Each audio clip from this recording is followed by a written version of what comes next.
hot take of the week, and we have a very special hot take of the week this time. I mean, they're all special, but this is a big one, because it is from the richest man in the world. It's from Elon Musk. As I'm sure you all know, Elon Musk, the billionaire who's in charge of Tesla and SpaceX, and has shares in many different other companies, including a company that, when I heard about it, I was very excited about, but now I think is something dystopian from some sort of nightmarish science fiction novel, Neuralink, where they've been experimenting on apes and monkeys with brain implants. So the guy is pretty sketchy. A lot of people acknowledge that he's done a lot of harm, especially to his workers, to unions in America and around the world. But he did say something that I think most people would agree with. He said, "Hold strong, Ukraine," on Twitter recently. That was on the 4th of March there. And this is what he said yesterday on the 14th. "I support the current thing." Now, I know that Elon is a cool, edgy meme lord, and all the dude bros love him. And the only reason I will ever criticize him is just because I'm jealous at how he's so much smarter and richer than I am. But I do think that's a little bit fucked up, right? The inclusion of the Ukraine flag in this thing, apparently mocking sort of the way that, you know, social movements have become almost like trends in some ways.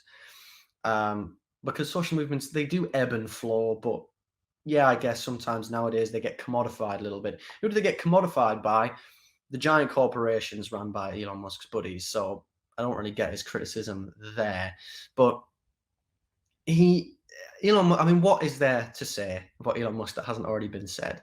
This is a guy who, you know, who started Tesla from the ground up, except he didn't. He's not actually a co-founder. He bought the position of co-founder and then made the original founders sign an NDA so they couldn't tell, so the public didn't find out. You know, this is a guy who has been like revolutionizing space travel, except no, he hasn't. He's not even an engineer. He doesn't have an engineering background. He has a business and I think computer science and physics, as far as I'm aware, background. He's not the one responsible for these, frankly, quite incredible rockets that go, you know, that deliver whatever kind of ship and then can come back and land themselves, which is fantastic. But that's not him, right? There's so many engineers. There's so many hardworking people who make that happen, and he ain't one of them. You know, this is the guy who, you know, apparently is you know, giving all of this money away to charity. And to be fair to him, he has given quite large sums to charity, but not as much as he said. He doesn't pay nearly as much in taxes as would be fair for him. He has all this money and he pays a very, very small marginal tax rate, often lower than working class and middle class people in America. And of course, the guy who started from the ground up, started from nothing, except actually, he didn't start from nothing. His parents ran an apartheid era emerald mine.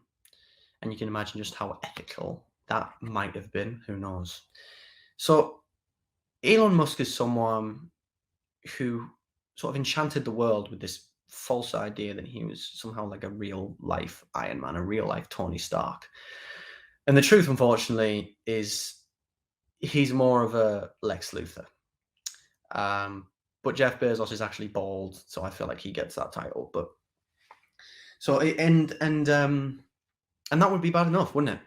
But Elon in recent years has come out with all of these things about trans people and being, you know, quite socially conservative, saying that measures to protect workers at the expense of private profit through like lockdowns and things during the coronavirus pandemic was somehow fascist, because fascism is well known for protecting vulnerable working people and the disabled from threats at the expense of corporate profits. Jack says here, it suits rich people like Musk to mock people wanting to change the status quo because he's one of the few that it benefits. Yeah, exactly. You know, things are looking pretty good from where he's sitting. things are looking pretty tasty. So why would he want to change things? Yeah, so that's our hot take of the week. Um, Elon Musk, big brain man child, who quite frankly is the most divorced person I've ever seen. He just screams divorce. Um, but look, if you see a hot take that's as good or even better than this one, then send them in, send them to the show because we'd absolutely love to get some of your suggestions because there are so many out there, so many absurd right wing takes, terrible cringy memes like the one we just saw from Elon Musk, or ridiculous opinions that aren't based in fact at all. I saw one from Sophie Corcoran, who's a right wing political commentator in the UK recently, where she said that she just wants the government to stop spending, despite the fact that if the government stopped spending, we would default on all of our debts. We would no longer have any infrastructure. We would no longer fund healthcare or education or industry. All of the companies that are relying on government investment would collapse, and the economy would cease to function, and society would generally just turn to dust. So, there's a lot of stuff out there. I'm sure you'll find it.